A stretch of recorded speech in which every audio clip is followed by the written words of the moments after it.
नमो ताहि जाते गए तरहंतादि महा करि मंगल करियो महा ग्रंथ करण पुका याते मिले समाज संग आवे निज पद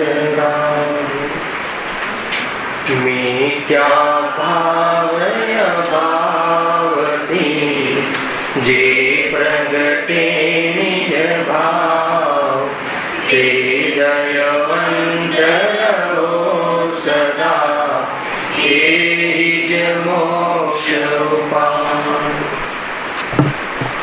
श्री मोक्ष मार्ग प्रकाशित ग्रंथ से बीजा अधिकार पर चर्चा चाले છે। આજે ગુરુદેવના પ્રવચન સારમાં પર્યાય અપેક્ષાએ દ્રવ્ય અન્ય ભાષે છે। એક અનન્યપણું અને એક અન્યત્વપણું, બેમાં વિરોધાભાસને નો નિષેધ કરવાની ગાથા કાલે ચાલુ થશે। ક્રિયાએ અપેક્ષાએ જોઈએ તો દ્રવ્ય અન્ય છે। જ્યારે મનુષ્ય હોય છે ત્યારે દેવ તિર્યંચ કે નાતી હોતું નથી। એનો અર્થ એ થઈ ગયો કે એક પર્યાયમાંથી બીજી પર્યાય આવતી નથી, અને પર્યાય જે વખતે હોય છે એ વખતે એવું દ્રવ્ય ભાસે છે। મનુષ્યપણે જ્યારે પર્યાય હોય ત્યારે જીવ મનુષ્ય ભાસે છે। એટલે પર્યાય થી જોવામાં આવે તો દ્રવ્ય અનિત્ય છે। પેલા ભણી પણ ગયા છે આપણે, પર્યાય અનિત્ય છે એ સ્થૂળ કથન છે। પર્યાય અપેક્ષાએ જોઈએ તો દ્રવ્ય અનિત્ય છે, અને દ્રવ્ય અપેક્ષાએ જોઈએ તો દ્રવ્ય નિત્ય છે। એટલે દ્રવ્ય કથનચિત નિત્ય છે, કથનચિત અનિત્ય છે। કાલે બહુ સારી ગાથા આવવાવાળી છે। બે નહીંથી વસ્તુને જોવાના દ્રષ્ટિકોણ, દ્રવ્યાર્થિક નહીં અને પર્યાર્થિક નહીં, બે ચક્ષુ છે। દ્રવ્યાર્થિક નહીં સર્વથા બંધ કરીને જ્યારે જોવામાં આવે છે તો દ્રવ્ય અનેક રીતે ભાસે છે, રાગી, દ્વેષી, વિતરાગી, અનેક રીતે। અને જ્યારે પર્યાર્થિક નિજના ચક્ષુને બંધ કરીને જોવામાં આવે છે તો દ્રવ્ય સામાન્ય રૂપ એકરૂપ જોવામાં આવે છે। ત્યાં એક શરત મૂકે છે જીતુભાઈ કે દ્રવ્યાર્થિક આ બે ખોલીને, ત્રીજી બી એક અવસ્થા છે, બે ચક્ષુને ખોલીને જોવાની પણ પદ્ધતિ છે, હે ને।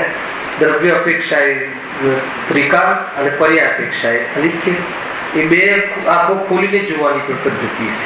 પણ એમાં એક બહુ જબરજસ્ત ટોનિક છે, તત્વ છે કે સર્વથા બંધ કરીને, ફોડીને નહીં, બસ એટલો નિયમ જોડે રાખવાનો છે। આંખ ફોડી નથી નાખવાની, નિશ્ચય નહીં, આંખ બંધ કરીને એટલે ગૌણ કરીને એ ધર્મ, અને વ્યવહારની આંખ સર્વથા બંધ કરીને એટલે ગૌણ કરીને। જ્ઞાનમાં મુખ્ય ગૌણ છે ને, જ્યારે કોઈ ધર્મ દ્વારા વિશેષ સમજવામાં આવે, સર્વથા બંધ કરી દઈને એમાં પણ એક અર્થ છે। જ્યારે અહીંયાથી એમ કહેવામાં આવે કે આત્મા રાગી છે, એમાં મેં કોઈ નય બોલ્યો નથી, પણ તમારે શું સમજવાનું કે આ પર્યાયના ચક્ષુ ખોલીને વાત છે। તો પર્યાયથી જોવામાં આવે તો આત્મા પૂરેપૂરો રાગી થયો છે, એ અપેક્ષા તો પૂરો રાગી થયો છે, તમામ પ્રદેશમાં રાગ વ્યાપક છે। આ કયો ચક્ષુ ખોલે? પર્યાર્થિક નહીં। એ વખતે દ્રવ્યાર્થિક નહીં ચક્ષુને શું કરવાનું છે? સર્વથા બંધ, થોડું બી નથી ખોલવાનું। ખ્યાલ આવે? કારણ કે બધા પ્રશ્નો આવે છે ને, ના ગુરુદેવે તો એને રાગી નથી કહ્યું ને, તો એ ખોલ્યો કહેવાય, એટલે ખોલવા નથી, બંધ કરવા અમને ખબર છે। ગુરુદેવ તો કહે કે અમને ખબર છે કે એનામાં રાગ સ્વભાવ અપેક્ષા તો એમાં રાગ છે જ નહીં, પણ હાલ અમારે વાત નથી કરવી, એકદમ ચૂપ થઈ જાઓ એ બાબતમાં। અત્યારે રાગ કઈ અપેક્ષા છે એ સમજવામાં આવે છે, અને એ કમ્પ્લીટ બંધ કરવાની વાત। જ્યારે વક્તા અર્થાત સ્વયં શ્રોતા જીનવાણી સમજે ત્યારે જે નહીંથી સમજે એમાં પૂરેપૂરે એ નહીંથી સમજે। એ વખતે ઓલો ચક્ષુ ગૌણપણે જ્ઞાનમાં રહે, પણ ગૌણપણે જ્ઞાનમાં તો રહે, પણ વિચારમાં હાલ નથી લેવાનું એને। આ સમજવાની પદ્ધતિ છે ને, એ રીતે ત્યારે દ્રવ્યાર્થિક ની વાત ચાલે કે ભાઈ આત્મામાં ત્રણેય કાળે રાગ નથી. હવે નહીં તો આપણે બોલ્યા જ નહીં કોઈ. કયા નહીંથી વાત ચાલે છે? દ્રવ્યાર્થિક નહીં, અર્થાત નિશ્ચય નહીં, અર્થાત શુદ્ધ નહીં. ઠીક છે, આ નહીં મુખ્યતાથી વાત ચાલે છે. એ વખતે નહીં તમે કહો છો બરાબર છે, ત્રણેય કાળે શુદ્ધ તો છે, પણ હમણાં રાગ તો થાય છે, અમને તો દ્વેષ પણ થાય છે, બધું થાય છે, ચૂપ રહો. હમણાં એ નહીંની વાત નથી કરવી, એ કમ્પ્લીટ બંધ. અમને ખબર છે વર્તમાન પર્યાયમાં કમજોરી છે, રાગ છે, પણ હાલ અમને અમારે સ્વભાવને ઓરથી દ્રવ્યને વ્યવસ્થિત સમજવું છે. પણ એ મૂળ છે એ રીતે. હવે ફોડી નાખીને એટલે શું? હવે છે જ નહીં પર્યાયમાં દ્રવ્ય સ્વભાવમાં રાગ છે જ નહીં, એ તો દ્રવ્યાર્થિક નહીં. એ વખતે પર્યાર્થિક એને ફોડી નાખવું એ ચક્ષુને. હાલ પણ રાગ નથી, હવે વર્તમાનમાં પણ અમને તો રાગ નથી એમ કહીને પાછો આદરે તો રાગ જ. એટલે આ પદ્ધતિ બતાવી રહ્યા છે, બહુ સરસ છે. સામાન્ય તમને ટિપ્સ આપી તમને કાલે ગાથા ચાલશે ત્યારે વિશેષ ખ્યાલ આવશે ને કઈ વાત હશે તો આપણે ની ચર્ચા પણ કરીશું. બીજા અધિકારના અંતર્ગત મોક્ષ માર્ગમાં આપણે કયો ટોપિક આવ્યા છે? ઘાતી અઘાતી કર્મ અને તેના કાર્ય. એમાં 4 ઘાતી કર્મ સંબંધી જીવમાં શું કાર્ય થાય છે, અર્થાત તો કયા કાર્યમાં નિમિત્ત બને છે, એની આપણે ચર્ચા સમાપ્ત થઈ હતી. અને પ્રશ્ન આપણે ગઈ વખતે વ્યાખ્યાન વાંચ્યો હતો. શું છે? ઘાત નામ તો અભાવનું છે. એક ચર્ચા કોની થઈ ગઈ? ઘાતી કર્મ. કે આત્માની પર્યાયમાં સ્વભાવના ઘાતમાં નિમિત્ત બનવા વાળા કર્મોને ઘાતી કર્મ કહે છે. પર્યાય શબ્દ ઘણી જગ્યાએ નથી નાખેલું હતું કે આત્માના સ્વભાવમાં ઘાતમાં નિમિત્ત બનવા વાળા કર્મોને ઘાતી કર્મ કહે છે. જ્ઞાનાવરણીય, દર્શનાવરણીય, અંતરાય અને મોહનીય 4 કર્મોની આપણે ચર્ચા થઈ ચૂકી છે. જ્ઞાનાવરણીય, દર્શનાવરણીય જીવના જ્ઞાન દર્શનમાં હિંમતામાં નિમિત્ત બને છે. એના ઉઘાડમાં આત્માનું જ્ઞાન દર્શન સ્વભાવ છે, જાણવું દેખવું સ્વભાવ છે, સામાન્ય અવલોકન, વિશેષ અવલોકન સ્વભાવ છે. એ સ્વભાવને પૂરી રીતે વ્યક્ત ન થવા દેવો, અર્થાત તો હિંમતામાં નિમિત્ત બનવા વાળા જ્ઞાનાવરણીય, દર્શનાવરણીય કર્મ નો ઉદય જે છે એ કર્મને શું કહે છે? ઘાતી કર્મ. પછી બીજા મોહનીય કર્મ. એ કયા ગુણમાં? શ્રદ્ધા અને ચારિત્ર ગુણની વિપરીતતા. શ્રદ્ધા અને ચારિત્ર અર્થાત તો વિપરીતતા અને વિભાવ બે લીધું ને. વિપરીતતા અને અસ્થિરતા. શ્રદ્ધા વિપરીતતામાં નિમિત્ત બને છે. શ્રદ્ધાનું જે અશુદ્ધ કાર્ય કયું છે? વિપરીતતા, વિપરીત માન્યતા. અને ચારિત્રનું રાગ દ્વેષ આદિ અસ્થિરતા, વિભાવરૂપ પડમન. તો આ બે ગુણનું જે વિભાવરૂપ પડમન છે અર્થાત વિપરીત રૂપ પડમન છે, એમાં નિમિત્ત બનવા વાળા કર્મને કયું કર્મ કહે છે? મોહનીય કર્મ. અને ચોથું અંતરાય કર્મ. જીવને દાન, લાભ, ભોગ, ઉપભોગ, વીર્ય સ્વરૂપની રચના, દીક્ષા આદિના ભાવ, પર્યાયમાં રાગના અભાવનું સામર્થ્ય પ્રગટાવવાનું કાર્ય, એમાં જે બાધા પહોંચાડે છે, એમાં વિઘ્ન કરે છે, એમાં વિઘ્નમાં નિમિત્ત બને છે, એમાં કયું કર્મ નિમિત્ત બને છે? અંતરાય કર્મ. આ પ્રકારે આપણે 4 કર્મનું અહીંયા ચર્ચા થઈ હતી. હવે એમાં એક અંતિમ લીટી એક પેરેગ્રાફમાંથી વાંચીને અનુસંધાન કરીએ છીએ. એ પ્રમાણે પેજ નંબર 28 પહેલા પેરેગ્રાફની બીજી 2 લીટી, છેલ્લી 2 લીટી. એ પ્રમાણે ઘાતી કર્મોના નિમિત્તથી અહીંયા સુધી એ પ્રમાણેમાં જેટલી બી હમણાં હાલ કથા કહી એ ચર્ચા થઈ. એ પ્રમાણે ઘાતી કર્મોના નિમિત્તથી જીવના સ્વભાવનો અનાદિથી જ ઘાત થયો છે. ક્યાંથી ઘાત થયો છે? અનાદિથી. શું કહેવા માંગે છે એમાં બીજી લીટીમાં કહે છે, પણ એમ ન સમજવું કે પહેલા તો સ્વભાવરૂપ શુદ્ધાત્મા હતો, પરંતુ પાછળથી કર્મ નિમિત્તથી સ્વભાવઘાત વડે અશુદ્ધ થયો. ખ્યાલ આવ્યો? એમ ન સમજવું કે પહેલાથી સ્વભાવરૂપ શુદ્ધાત્મા હતો. આપેલા લીધું હતું આપણે. આત્મા સ્વભાવથી તો શુદ્ધાત્મા છે, પણ એનું પરિણમન પહેલાથી શુદ્ધ હતું. એમ ન સમજવું પહેલાથી જ કેવલ જ્ઞાન પ્રગટ થઈ ગયું અને પછી કર્મોએ એનો ઘાત કર્યો, એમ ન સમજવું. કેમ? કેમ કે આ સ્વભાવના ઘાતમાં નિમિત્ત બનવા વાળા કર્મોની નૈમિતિકતા ક્યાંથી છે? અનાદિથી છે. આપણે પકડ કયું ચાલી રહ્યું છે? કર્મ રોગનું નિદાન. અને ક્યાંથી છે?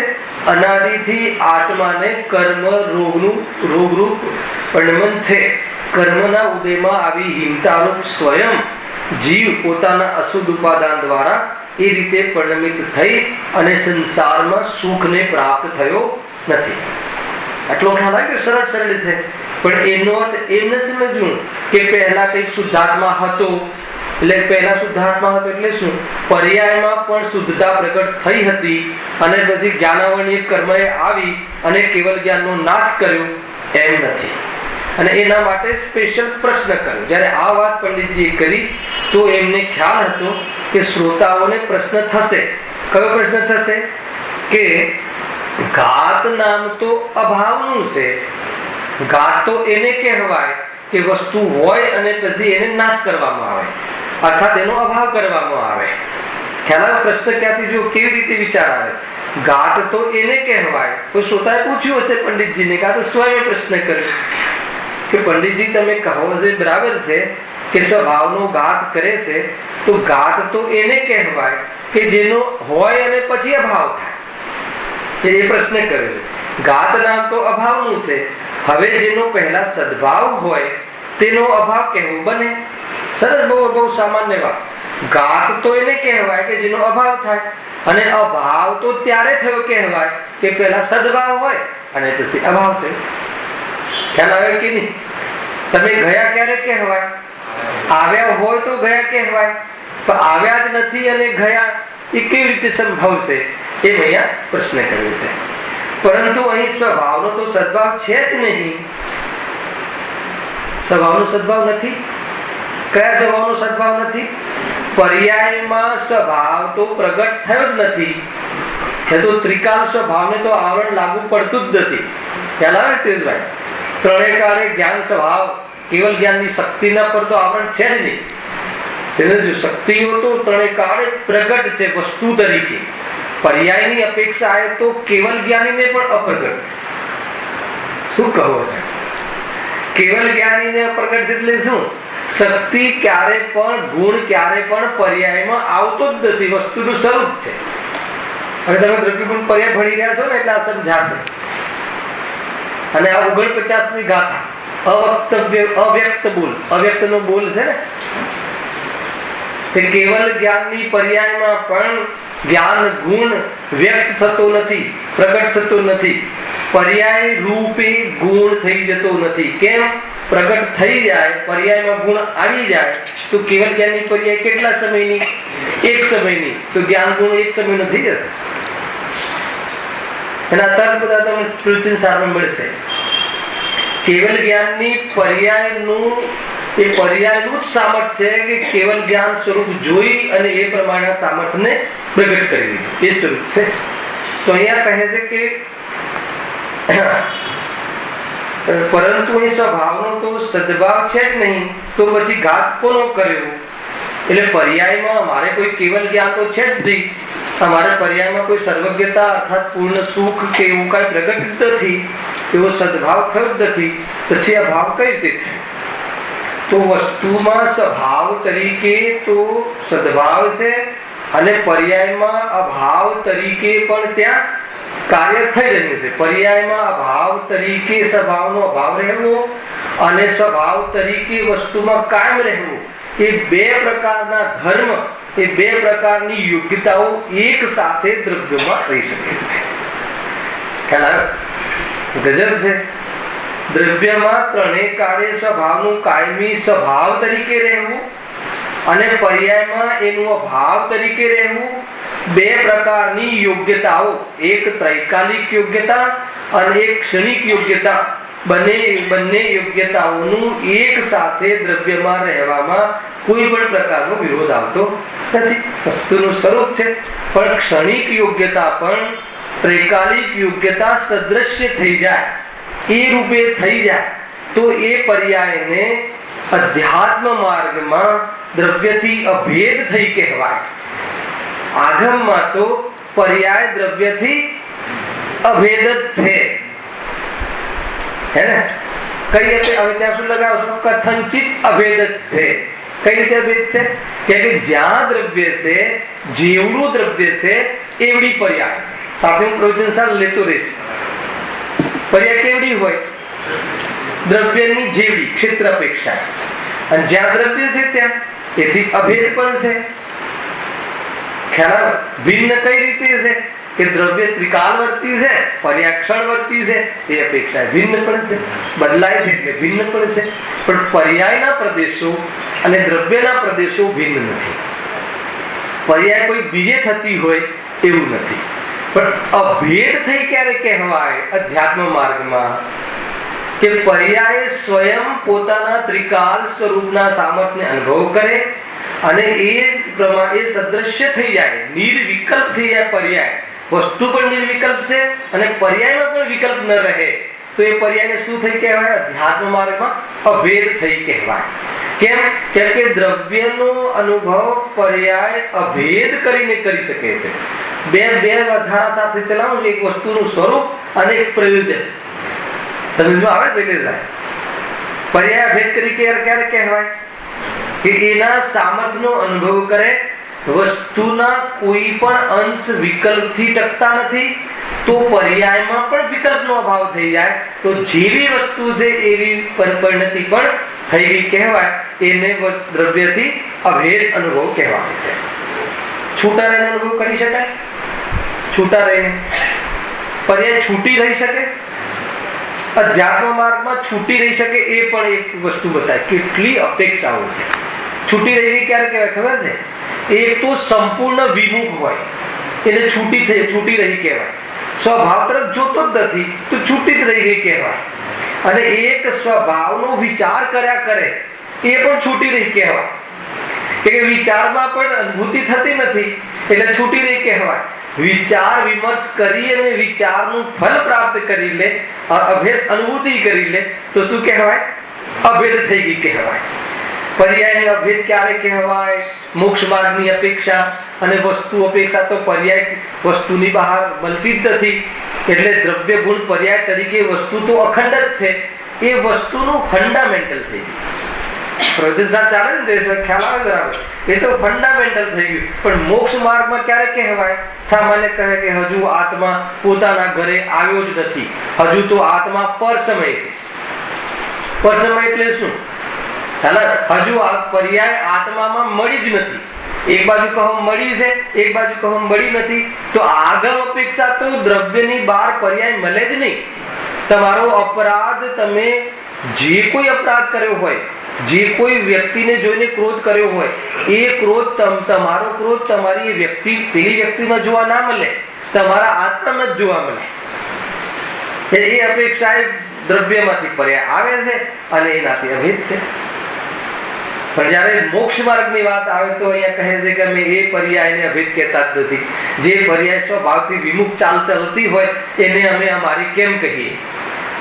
સમજો? એ બી સામાન્ય અધ્યાત્મની ઓરથી. પણ જયારે દ્રષ્ટિનો વિષય અધ્યાત્મમાં ખડો કરશે તો કે તું કેવલ જ્ઞાન પ્રાપ્ત કરી લે તો પણ તું મારી નહીં. કેમ? કેમ કે અમે તો અનાદિ અનંતપણાને જ અમે પોતાનું માનીએ છીએ. હું તો હાલ આવી કેવલ જ્ઞાનની પર્યાય, અત્યાર સુધી તો કેવા દુઃખ વેઠ્યા છે પર્યાય, પણ હું તો દુઃખી થયો જ નથી. એ દ્રવ્ય સ્વભાવ અને આખું એનું જે સ્ટ્રક્ચર છે ને આ રીતે છે. બધા જે ગ્રંથોના સાર આ પ્રમાણે છે. અને અહીંયા તો ખાલી વાત એટલી છે કે અહીંયા કહે પર્યાયમાં સ્વભાવનો તો પર્યાય શબ્દ નથી નાખ્યો, આપણે લગાવવું પડે. પરંતુ અહીં સ્વભાવનો તો સદભાવ છે જ નહીં તો ક્યાં? તો પછી ઘાત કોનો કર્યો? અમારી પર્યાયમાં તો સ્વભાવનો સદભાવ છે જ નહીં. પહેલા પ્રાપ્ત કરી લીધો હોત, પછી નાશ થયો હોત તો અમે એને માનત કે ભાઈ ઘાત કર્યો છે. અહીંયા જે પ્રગટ નથી થયો તો ન થવા દેવાનું પણ એક કાર્ય છે. હે ને? મારે બહારગામ નથી જવું તો ન જવું એ પણ એક કાર્ય છે. ખ્યાલ આવે છે? તો ઘણી વાર એમ કહે છે ને ત્યાં થોડી અલગ વાત પડી જાય છે કે ભાઈ જૈન ધર્મનો મૂળ એજન્ડા શું છે? કાંઈ ન કરવું, એનું નામ જૈન ધર્મ છે. તો એમાં પણ ફરક છે. કાંઈ ન કરવું એમાં પણ ન કરવા રૂપ કાર્ય કર્યું એટલે જૈન ધર્મ નથી. તો જૈન ધર્મ શું છે? કોઈ જગ્યાએ ક્યાંય કરવા પણ છે નહીં એટલે તું જ્ઞાતા દ્રષ્ટા છે. એ જૈન ધર્મ છે. ખ્યાલ આવે જીતુભાઈ?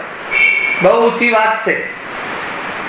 ન કરવું કરીને બી કર્તૃત્વ પણ કરે છે. આ ન કરવું, આ ન કરવું, આ ન કરવું એમ કરીને કરવું થઈ ગયું કે ના થઈ ગયું? તો એ પણ એક કાર્ય સિદ્ધ થયું કે ના થયું? હવે એ રીતે છે.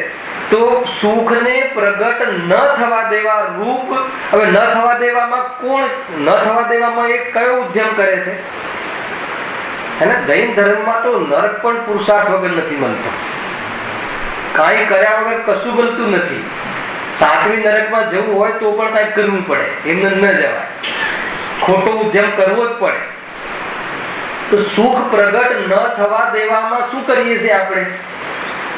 એના વિરોધમાં કાર્ય કરીએ છીએ. સુખ પ્રગટ ન થવા દેવામાં મોહરાગ દ્વેષ કરીએ છીએ. તો આવી છે ને, મોહરાગ દ્વેષ રૂપ પરિણમિત કરી અને સુખ પ્રગટ ન થવા દેવા રૂપ આપણે જ આપણામાં દુશ્મન રૂપ કાર્ય કરી રહ્યા છીએ. તો એ તો થયું અશુદ્ધ ઉપાદાન, પણ એમાં નિમિત્ત કોણ છે? તો કે એમાં કર્મ નિમિત્ત છે, ઘાતી કર્મ નિમિત્ત છે. તો એ રીતે એનું સમાધાન થયું. હજુ બહુ વિશ્લેષણ, બહુ સરસ જવાબ આપે છે પંડિતજી. તો જુઓ અહીંયા, જીવમાં અનાદિથી જ એવી શક્તિ હોય છે. ઉત્તર ચાલે છે. જીવમાં અનાદિથી જ એવી શક્તિ હોય છે કે જો કર્મનું નિમિત્ત ન હોય તો કેવળ જ્ઞાન આદિ પોતાના સ્વભાવરૂપ પ્રવૃત્તિ. આમાં કયા શક્તિ, કોની શક્તિની વાત થાય છે?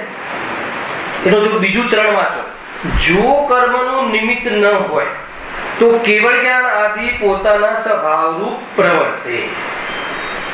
નિમિત્ત પણ ક્યાં હોય? ત્રિકાળ સ્વભાવમાં હોય કે પર્યાયમાં હોય? તો પછી અહીંયા કઈ શક્તિની વાત કરી છે? પર્યાયમાં શક્તિની વાત કરી છે કે દ્રવ્યની શક્તિની વાત કરી છે? હજર છે. દ્રવ્યમાં તો કેવળ જ્ઞાન શક્તિ ત્રિકાળ છે. એમાં તો કોઈ કર્મને નિમિત્ત થવાની તાકાત જ નથી કે કેવળ જ્ઞાનની ત્રિકાળ શક્તિના પર આવરણ કરે. પરંતુ એ શક્તિનું પ્રગટ થવું એવી શક્તિ પર્યાયમાં છે. સમજો, બહુ ઊંચી વાત છે. કેવળ જ્ઞાનની શક્તિ તો તમામ જીવોમાં છે અને તમામ જીવોની પર્યાયમાં, સાંભળજો, તમામ જીવ કહું છું, સર્વ જીવોની પર્યાયમાં પણ કેવળ જ્ઞાનની રૂપી અર્થાત અનંત શક્તિઓને પ્રગટ કરવાની પર્યાયમાં શક્તિ છે. હવે એ પર્યાયમાં જે શક્તિ છે, શું કહે છે? એને એક ગુરુદેવના પ્રવચનમાં વાત આવી હતી. શ્વેતાંબર શાસ્ત્રમાં એમ લખ્યું છે કે જે અભવ્ય જીવ હોય છે એને મન પર્યાય અને કેવળ જ્ઞાનના આવરણ હોતા નથી. ખ્યાલ? અર્થાત તો મન પર્યાય ને કેવળ જ્ઞાનની શક્તિ હોતી નથી. ગુરુદેવ કહ્યું કે તદ્દન ખોટી વાત છે. ખ્યાલ? કે આવરણ હોવું અલગ વાત છે. અંદર પર્યાયમાં શક્તિ તો પર્યાયમાં શક્તિ જે છે સર્વ ભાવાંતર છિદે, એ શક્તિ તો અભવ્ય જીવને પણ છે પર્યાયમાં. પણ એ અભવ્ય કેમ છે? કેમ કે પ્રગટ કરવા રૂપ પુરુષાર્થ કરતો નથી એટલે પર્યાયમાં એને પણ આવરણ છે અને એ આવરણ ક્યારે હટી જાય એવી જાતિનું સામર્થ્ય એ પ્રગટ કરવાને સામર્થ્ય નથી. પણ એને શક્તિ નથી એવું નથી. શક્તિ હોવું જુદી વાત અને પ્રગટ કરવા રૂપ પુરુષાર્થનું સામર્થ્ય હોવું અલગ વાત. પણ એવી જાતિનું સામર્થ્ય કરતો નથી. સમજમાં આવે? એટલે પાંચે આવરણ છે ને એને, અભવ્યને પણ પાંચે આવરણ છે.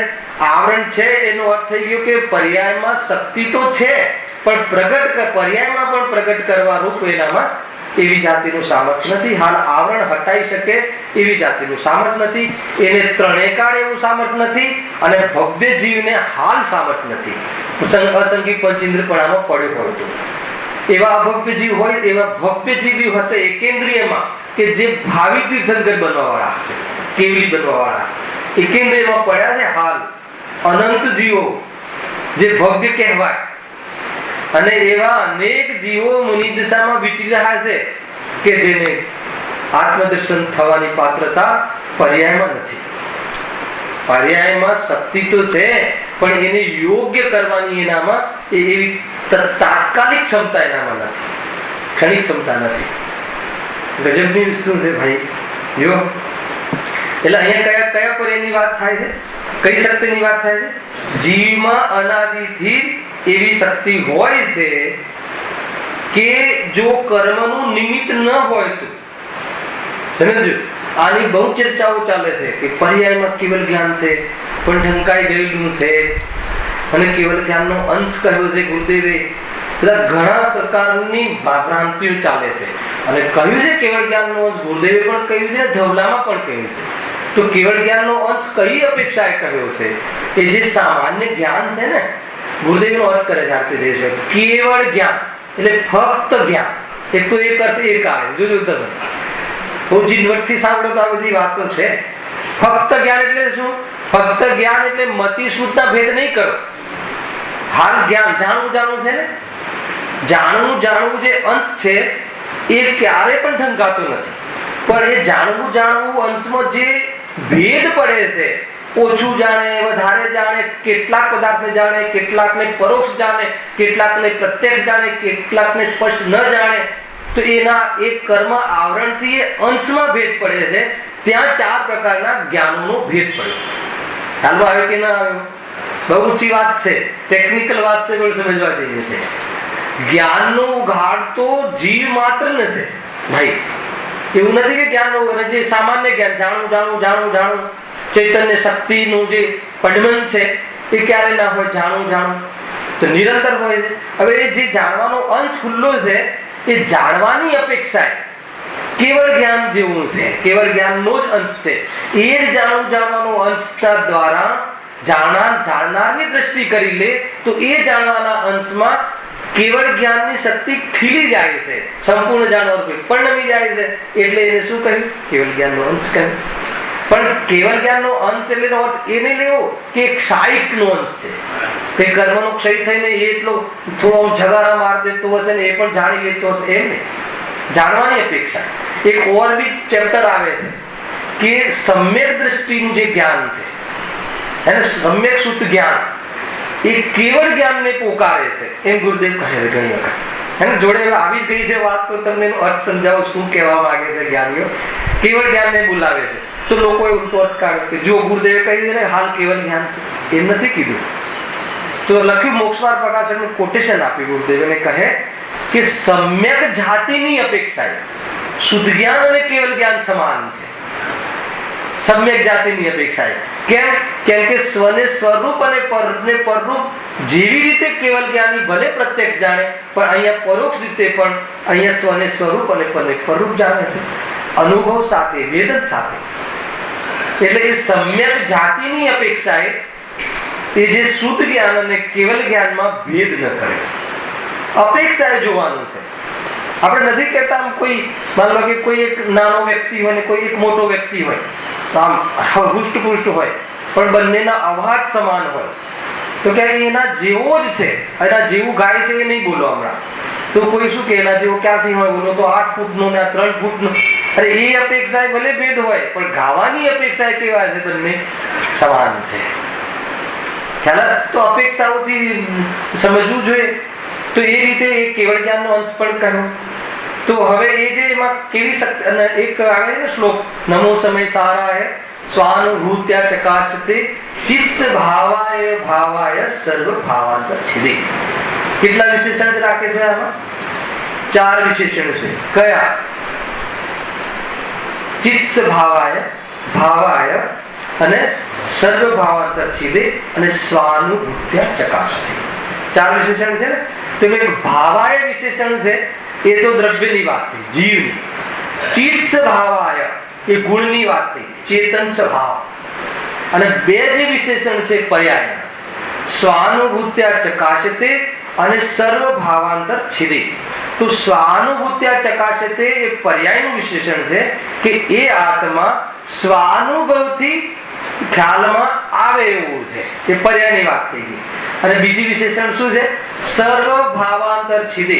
પર્યાયનો સ્વભાવ સર્વને પૃથક એક, બીજું પૃથક રહીને 2, એ રીતે જાણવાનો પર્યાયનો પર્યાય સ્વભાવ છે. અને આ પર્યાય સ્વભાવ કોને છે? જીવ માત્રને છે. અને આ પર્યાય સ્વભાવ જીવ માત્રને છે. એના વિકાસમાં જે ઘાત કરવામાં નિમિત્ત બને છે એ કર્મને આવરણવાળા કર્મ કહે છે. આપણી પર્યાયનો સ્વભાવ જાણવાનો, બરાબર છે કે નહીં? જાણવાનો એમાં તો વિરોધ નથી ને. તરતનું વાક્ય બદલું છે. આપણી પર્યાયનો સ્વભાવ સર્વને જાણવાનો છે. હાલ પ્રગટ છે કે નહીં? સર્વને જાણવાનો કે નહીં? પણ સર્વને જાણવાનો સ્વભાવ શામાં છે? પર્યાયમાં. તો એ શક્તિ શામાં થઈ ગઈ? પર્યાયમાં.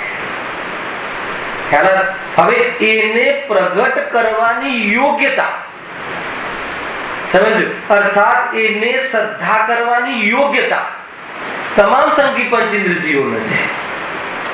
એની શ્રદ્ધા કરવાની એ કઈ યોગ્યતા થઈ ગઈ? પર્યાયગત યોગ્યતા.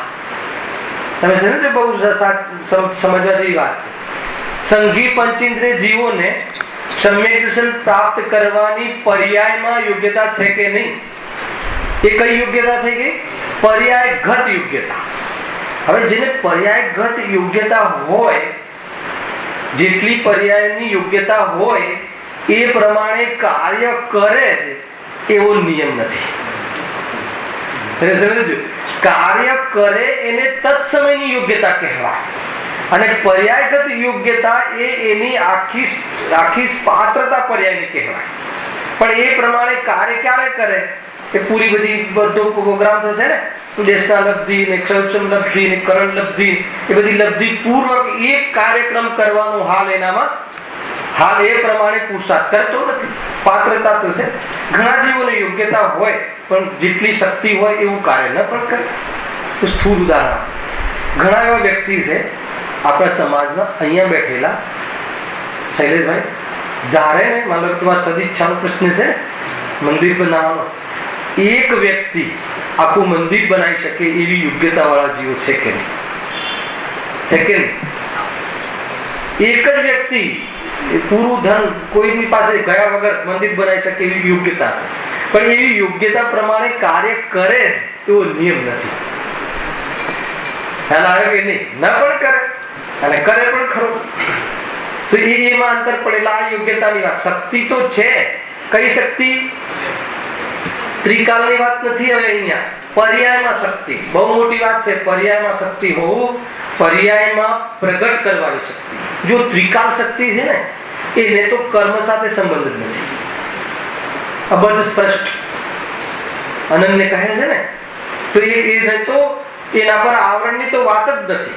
પર્યાયમાં કર્મનું નિમિત્ત નૈમિત્તિકપણું લાગે છે. દ્રવ્યમાં તો કોઈ દ્રવ્યનો સ્વભાવ જે છે એને તો કોઈ હાલ ઢંકાયેલી છે ને પછી ખુલશે એવું નહીં, હાલ અધૂરી છે ને પછી પૂર્ણ થશે એવું નહીં, હાલ વિપરીત છે ને પછી સમ્યક થશે એવું નહીં.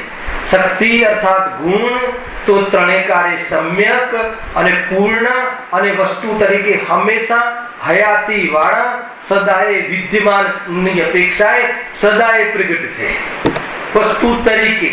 પરંતુ એના પર દૃષ્ટિ ન કરે, પર્યાય એના પર વિશ્વાસ ન કરે, પોતાના સામર્થ્યનો પરિચય ન કરે, એનો ભરોસો ન કરે, તો પર્યાયમાં પ્રગટ થયું ન કહેવાય, પર્યાય એને સ્વીકાર કર્યો ન કહેવાય, એ અપેક્ષાએ અપ્રગટ કહેવાય. અને વેદ જ્ઞાનની જ્યોતિના બળ દ્વારા આગમના માધ્યમથી સ્વબળનો વિવેક કરી અને પરથી લક્ષ્ય હટાવીને પરમાં સંપૂર્ણ દાયિત્વ અને સંપૂર્ણ તાકાત એ વેરી દેતો હતો, એને ત્યાંથી હટાવીને પોતાના સ્વરૂપમાં સ્ફુરાયમાન કરીને, હે પોતાના સ્વરૂપને સ્વીકારીને એનો આહલાદ અનુભવ કરે, એનો આનંદ અનુભવ કરે, નિરાકુલતા અનુભવ કરે, ચૈતન્ય શક્તિનો ઉપયોગ કરે, તો એ પર્યાયમાં એ સામર્થ્યને પ્રગટ કર્યું કહેવાય. છતાં પણ વસ્તુના ફંડામેન્ટલ તરીકે પણ એક સમયની પર્યાયમાં શક્તિઓ આવી જતી નથી. અને એક સમયની પર્યાય ભલે હર સમય નિરંતર એવી ને એવી થાય પણ ટકી જાય અને ત્રિકાલ બની જતી નથી. એવું દ્રવ્યનું સામાન્ય વિશેષાત્મક સ્વરૂપ છે. તમારે આવતીકાલે એ ગાથા આવશે. એ સામાન્ય જે જ્ઞાનનો વિષય બને એ દ્રવ્યાર્થિક નહીં, અને વિશેષ જે જ્ઞાનનો વિષય બને એ પરાર્થિક નહીં. હે ને? તો એ જ્ઞાનનો વિષય બને એને સ્પષ્ટતા કરીને સ્વરૂપમાં રમી જેવું. વસ્તુનું સ્વરૂપ આ રીતે છે. બહુ આનંદિત વાત છે. આ તો કોઈ સામાન્ય વાત નથી. પર્યાયમાં યોગ્યતાની વાત આવી ગઈ. મારી પર્યાયમાં યોગ્યતા છે. હે ને? અને સંઘની પંચેન્દ્રિયપણાને તો હાલ પર્યાયમાં યોગ્યતા છે. અસંઘની પંચેન્દ્રિયને સુધી તો પર્યાયગત યોગ્યતા જ નથી. એકેન્દ્રિયથી લઈને અસંઘની સુધી તો પર્યાયમાં યોગ્યતા નથી. અને કોઈ કસાયની મનતાનું નિમિત્તપણું પામીને સંઘી પંચેન્દ્રિયપણે જીવ થયો. આ કથન આગળ આવશે ઘણી વાર. હવે એટલે શું?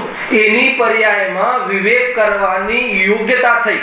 હવે વિવેક કરે અને ન કરે એ અલગ વાત થઈ. હવે તીવ્ર મોહમાં બધી ખબર હોવા છતાં પડ્યો રહે સત્ય વિષયોમાં, એ વાત અલગ છે. એ આખી વાત અલગ છે. પણ એને ખ્યાલ છે સત્યનું વ્યસન છે. હે ને? એક પિતા પોતાના બાળકને સિગરેટ પીવા દેતા નથી, પણ પોતાના માટે સિગરેટ મંગાવે છે. ના ખ્યાલ આવે કે બેટા જરા નીચે ગલ્લીથી લઈ આવે છે 2 સિગરેટ, પણ કે જોજે તું એકાદ કસ નહીં લઈ લેતો. ખ્યાલ આવે કે નહીં? એને ન પીવા દે તો એ શું છે? એને ખબર તો છે ને કે સિગરેટ પીવી હાનિકારક છે. ગજબ છે. પોતે છોડી શકતો નથી, પણ હાનિકારક છે એનો બોધ છે. બોધ હોવા છતાં એ બાજુ બસ તીવ્ર મોહમાં એ છે. એને ખબર છે ડૂચા નીકળી જશે, કેન્સર થઈ જશે, બધી ખબર છે, પણ એને માન્ય છે કસાય સહન થતી નથી એ ટાઈપની, એટલે ત્યાં પ્રવર્તે. ભલે મરણ થાય તો થાય, પણ એને કસાય સહન થતી નથી. અનેક પ્રકારે સમજવા જેવા વિષયો છે. આ તો આપણને અહીંયા પંડિત ટોડરમલજી દ્વારા વાત મળી કે આપણી પર્યાયમાં પણ તાકાત છે. એ શક્તિને આવરણ કરે. જો હવે તમને ખ્યાલ આવશે, જીવમાં અનાદિથી જ એવી શક્તિ હોય છે. આમાં કોઈ ભેદ નથી કર્યો કે અભવ્ય ને કે ભવ્ય ને કે કોઈ નહીં. એકેન્દ્રિય જ્યારથી હોય છે જીવ ત્યારથી અનાદિથી એવી શક્તિ હોય છે. કેવી શક્તિ? કે જો કર્મનું આવરણ હટી જાય તો કેવલ જ્ઞાન થઈ જાય. જો નિમિત્ત પ્રધાન કથન છે, કોઈ કર્મએ કેવલ જ્ઞાન રોક્યું છે એમ નથી, પરંતુ કેવલ જ્ઞાન જ્યાં સુધી ન થાય ત્યાં સુધી કેવલ જ્ઞાનાવરણે કર્મનું આવરણ હોય, પાકી વાત. એટલે એના કેવલ જ્ઞાનને રોકવા વાળો કોઈ બીજો પદાર્થ તો છે જ નહીં.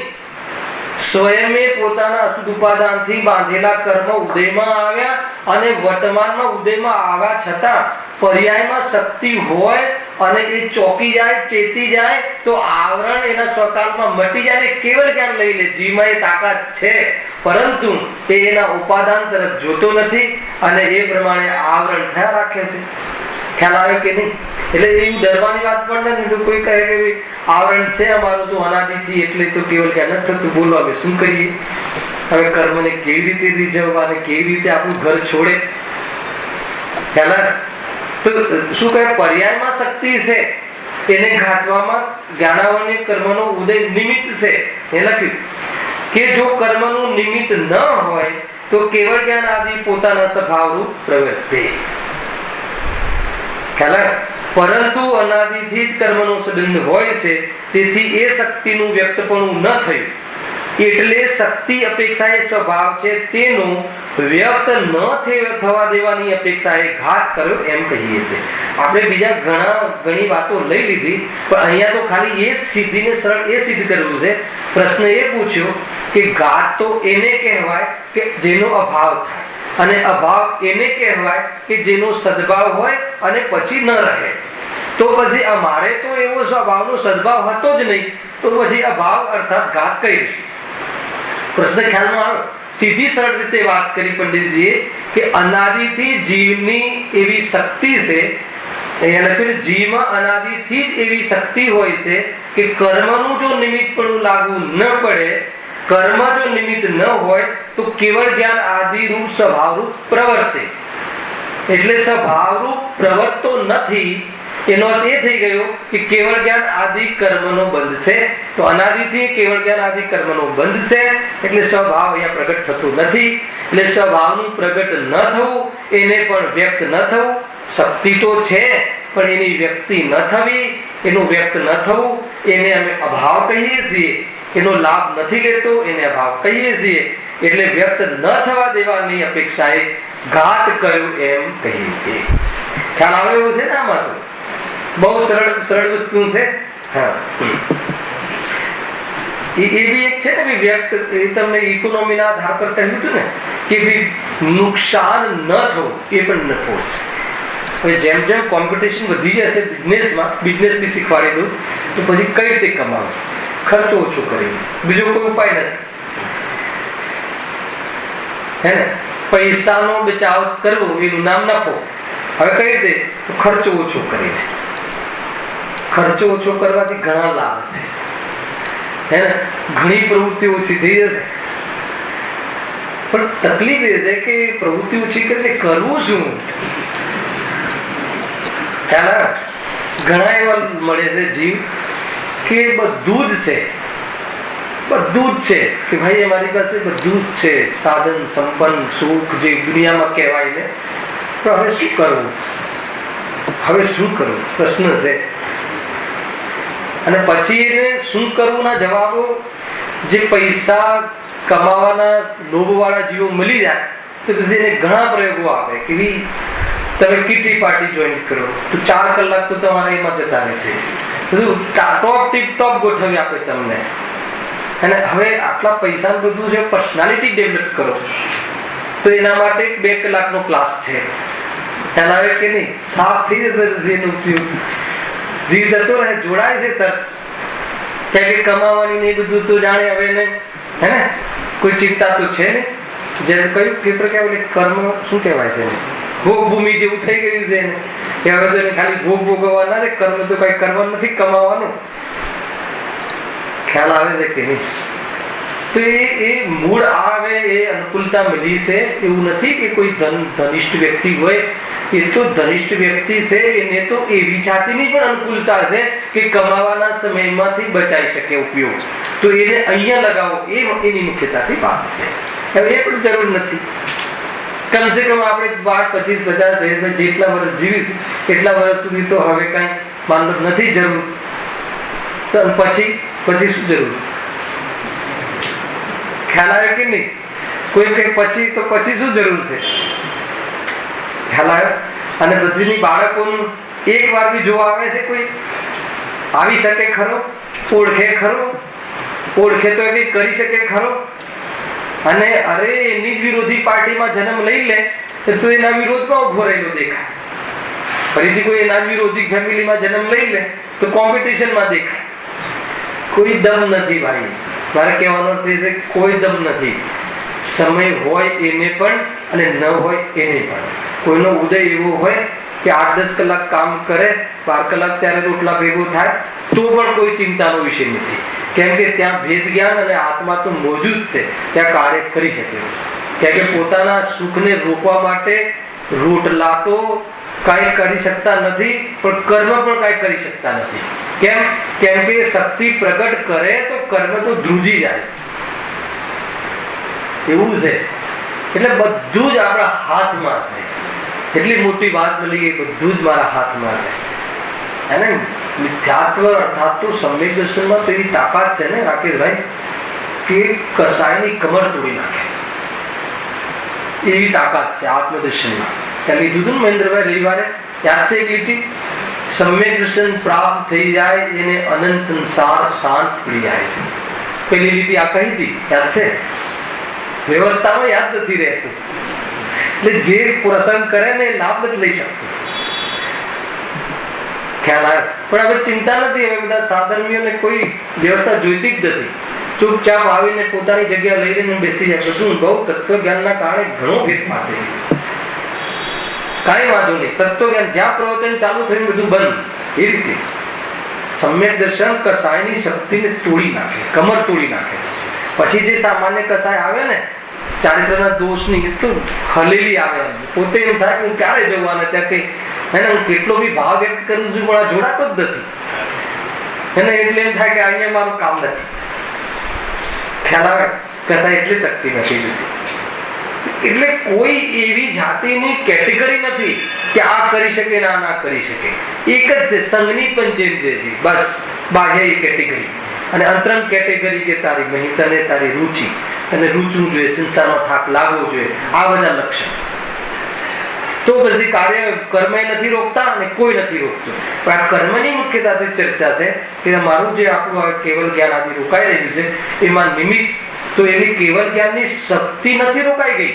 કેવલ જ્ઞાનની શક્તિમાં હાનિ નથી આવી, પણ એની પ્રગટ કરવાની શક્તિ જે પર્યાયમાં છે એમાં અગર જો કર્મ નિમિત્ત ના હોય તો પર્યાય ખીલી જાય. કેમ કે જેને પર્યાય કેવલ જ્ઞાન રૂપે ખીલી ગઈ છે એને જ્ઞાનાવરણી આદિ ઘાતી કર્મ હોતા નથી. એનો અર્થ એ થઈ ગયો નિમિત્ત તરીકે જ્ઞાનાવરણી આદિ કર્મ હોય છે, પરંતુ જ્યાં આત્મા પોતાના શુદ્ધ ઉપાદાનથી કસાયની મનતામાં અગર સ્વરૂપનો વિચાર કરે છે તો બી સત્તામાં ઘાતી કર્મ તો હલે છે. આપણે લીધું હતું આ પંચ પરમેશ્વરના સ્વરૂપમાં, હે ને? શું લાભ છે અર્યંત આદિ એના સ્વરૂપ સમજવાની? એક આખું ચેપ્ટર હતું. તેમાં લખ્યું આ પંડિતજીએ કે જો અર્યંતના સ્વરૂપના માધ્યમથી પોતાના સ્વરૂપનો વિચાર કરે અને એટલી પાત્રતા અને જ્ઞાનની એટલી ક્ષમતા તો હાલ પર્યાયગત યોગ્યતામાં પ્રાપ્ત જ છે, હે ને? ગુરુદેવ કહે છે કે ધંધાની નવરાશની આડે આ વારંવાર જીવ કેવા પાપ કરે છે કે પોતાના પતિને અર્થાત પોતાના આત્માને જોવાનો સમય નથી. જે પત્ની પાસે પોતાના પતિને સામે જોવાનો સમય ના હોય એ પત્નીને સમાજમાં શું કહેવાય? આવે ને? તો જે પર્યાયને પોતાના સ્વરૂપની સામે જોવાનો સમય ના હોય ને ધંધા આદિની નવરાશ ન હોય એમાં પાપ એટલો કર્યા કરે છે. એ કહે છે કે ભેદ એ વખતે જો કરે તો એ સત્તામાં જે કર્મ છે પૂર્વમાં બાંધેલા, હે ને? નિકાતિત નિગતિ છોડી દો હાલ, હે ને? એનો જયારે વારો આવશે ત્યારે સમજીશું. ચીકડા કર્મ હાલ છોડી દો કે સત્તામાં રહેલા જે ઘાતી કર્મ છે, જે બહુ તીવ્ર બંધ કર્યો હોય, અનુભાગ વાળો, ફલદાન શક્તિ વાળો, એ પણ ત્યાં નબળા પડી જાય. સત્તામાં ને સત્તામાં એવું નિમિત્ત નૈમિત્તિક સંબંધ છે. જ્ઞાનની ચૈતન્યની તાકાત ઓછી થોડી છે. ચૈતન્ય જે દિવસે જાગી જાય પરિણતિમાં, હે ને?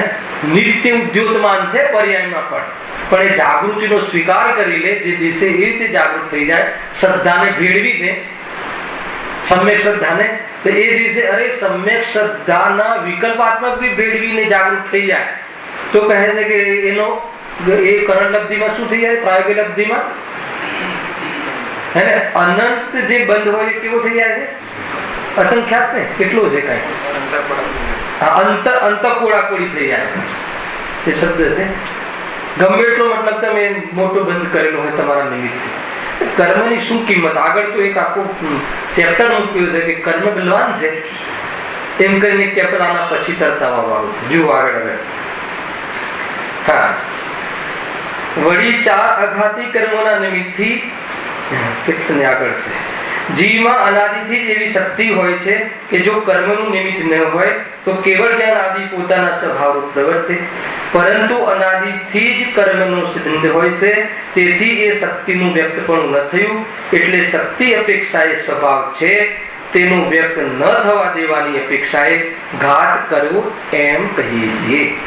શક્તિનો ઘાત કર્યો કે શક્તિની વ્યક્તતા ન થવા દેવામાં ઘાત કર્યો કહેવાય. કોઈ ચિંતાનો વિષય એ રીતે નથી કે શક્તિનો ઘાત કરી શકે એવું છે જ નહીં. કે શક્તિનો ઘાત થઈ જાય તો શું થાય? દ્રવ્ય નાશ થઈ જાય. ખ્યાલ આવે? દ્રવ્ય શાનું બનેલું છે? ગુણોનું, શક્તિઓનું, ગુણોના સમૂહને દ્રવ્ય કહે છે. હવે એક ગુણ નાશ થઈ જાય તો દ્રવ્ય નાશ થઈ જાય, અને એમ તો સંભવતું નથી. તો નાશ શું થાય છે? પર્યાયમાં વ્યક્ત ન થવા દે. પર્યાય પણ સમયવર્તી પર્યાય રહિત દ્રવ્ય ક્યારે હોતું નથી. એટલે પર્યાયનો એ રીતે પણ નાશ થતો નથી. પણ પર્યાયમાં પ્રવસ્વા ભાવનું ન આપવું એનું નામ શું છે? અભાવ. તો એ રીતે ઘાત થયો કહેવાય. પણ આવું ક્યારે બને છે? કે જ્યારે જ્ઞાનાવર્ણ આદિ કર્મનો ઉદય હોય.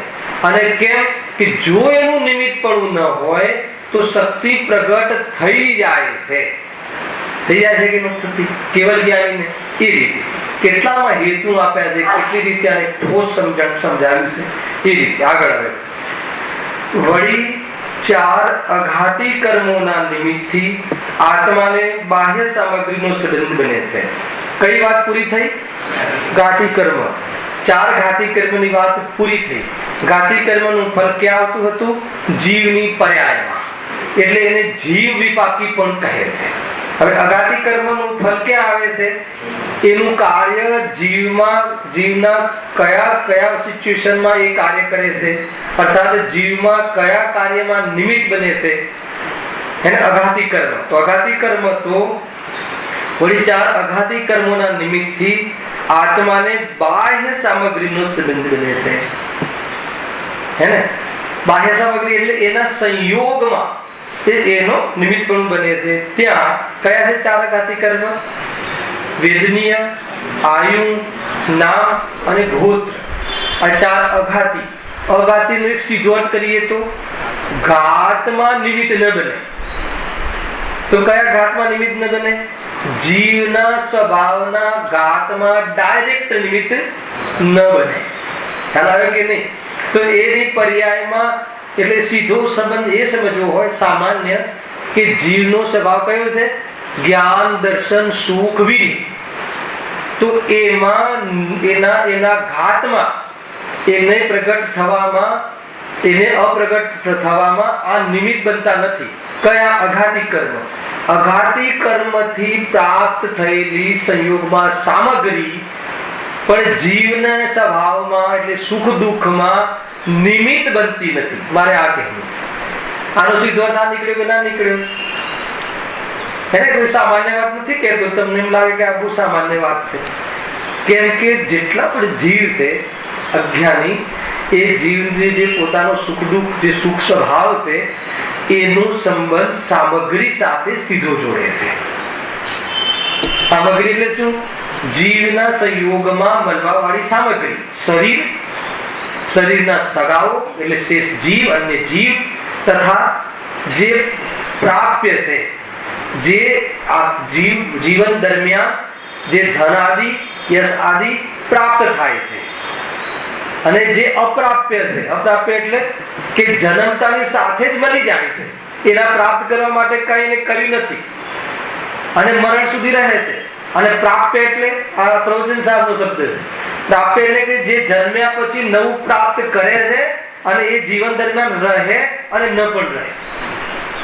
એવા ધન આદિ પદાર્થ, એવા પુત્ર પુત્રી આદિ સંયોગ અને બીજા જીવ પણ, એ સામગ્રી, એનો સંયોગ, એ સામગ્રીનું ઉત્પત્તિ નહીં, એ સામગ્રીનું તો પોતાના ઉપાદાનથી રહેવું થાય, પણ એની સાથે આપણો સંબંધ, એની સાથે આપણું રૂડા સંબંધ હાલ કે નહીં, એ સંબંધનું નિમિત્તપણું, અર્થાત એ સંબંધી મળવા સંબંધીનું કાર્ય કયા કર્મનું ફળ છે?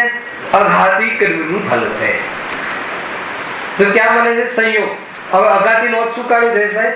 કે સ્વભાવમાં ઘાત ન કરે, એમાં નિમિત્ત ન બને, એટલે મારા સુખના અભાવમાં નિમિત્ત ન બને. એનો અર્થ સીધો જે થઈ ગયો કે આ જે સામગ્રી આદિ મળે છે એ મારા સુખમાં ઘાત કરવામાં નિમિત્ત પણ બનતા નથી.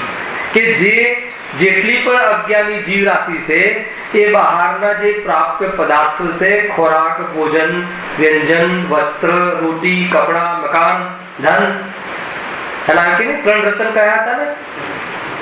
રત્નત્રયની વ્યાખ્યા કરાઈ હતી મને મહેન્દ્રભાઈ કે રત્નત્રય વિશે આપણે ચર્ચા કરીશું. તો સંસારી, દીર્ઘ સંસારી જીવોના કયા 3 રત્ન છે? રોટી, કપડા, મકાન. હેલા ને? એનાથી એ પોતાને દરિદ્ર કાતો એનાથી પોતાને આસામી માને છે. તો ત્યાં કયા 3 રત્નની વાત હતી? સમ્યક દર્શન, સમ્યક જ્ઞાન, સમ્યક ચારિત્ર્ય. અને વ્યવહારથી દેવશાસ્ત્ર ગુરુ. 3 રત્ન. શું કરે? રત્ન શું કરે? અંધકાર દૂર કરે અને દરિદ્રતા દૂર કરે. ત્રણે પ્રકારના રતનમાં લાગુ પડે છે. જળ રતન બી શું કરે? અંધકાર દૂર કરે, પ્રકાશ આપે, અને રત્નો જેની પાસે હોય તો દરિદ્રતા દૂર કરે. પણ એ તો સામાન્ય વાત છે.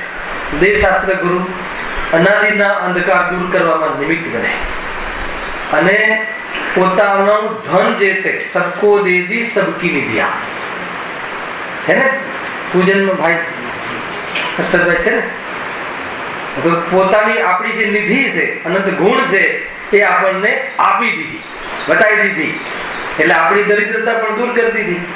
અને રત્નત્રય પોતે સમ્યક દર્શન જ્ઞાન ચારિત્ર એટલે અનાદિનો અંધકાર દૂર કરી દીધો. એક પણ પદાર્થથી પરાધીનતા નહીં એટલે દરિદ્રતા દૂર થઈ ગઈ. તો એ રીતે કહ્યું. તો અહીંયા એ જે રોટી કપડા ઓર મકાન જે છે એ જે છે એ શું છે? એનાથી આપણે સુખનો, સુખ શું છે? આત્માનો સેવા, એને ઘાતવાનું સીધું કારણ માનીએ છીએ આપણે. અહીંયા કહે છે કે અઘાતી કર્મથી મળેલો માલ સામગ્રી એને આત્માના સુખના ઘાતમાં નિમિત્ત કઈ રીતે હોઈ શકે? એનું એક સીધું ઉદાહરણ આપું કે એ સામગ્રી અગર આત્માના એ સામગ્રીનો વિયોગ થઈ જવો, એ સામગ્રીનું ન રહેવું, જતું રહેવું, અગર આત્માના સુખ ગુણમાં ગાંઠવામાં નિમિત્ત બનતું હોય તો જેટલા બી આપણા સિદ્ધ ભગવાન છે અને જેટલા આપણા મુનિરાજ છે એને એ બધા કેવા કહેવાય? દુઃખી કહેવાય. કેમ કે એમની પાસે એ સામગ્રી નથી.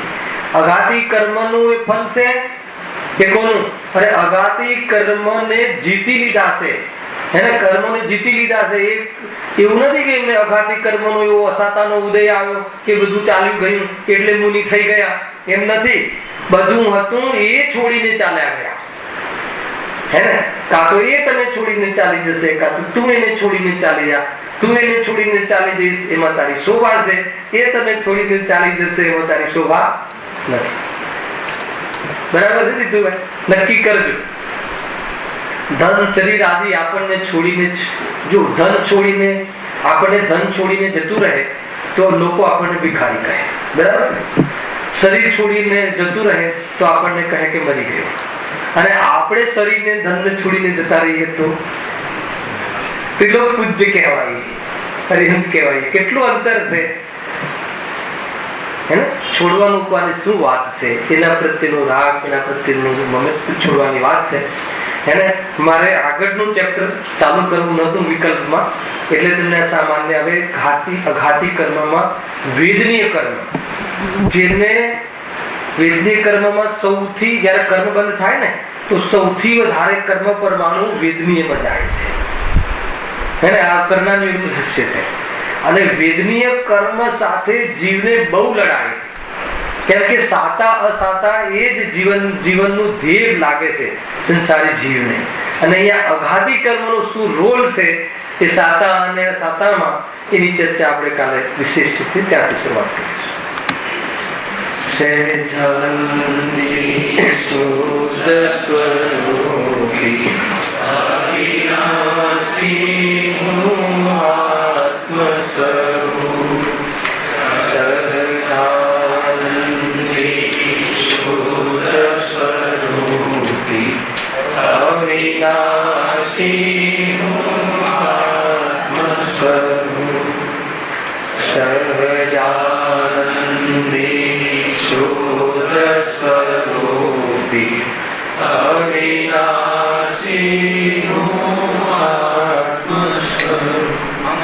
विराजमान देवादिदेव सुंदर भगवान रमेशा प्रसंसारादि सर्व दिवाणी हरिकाश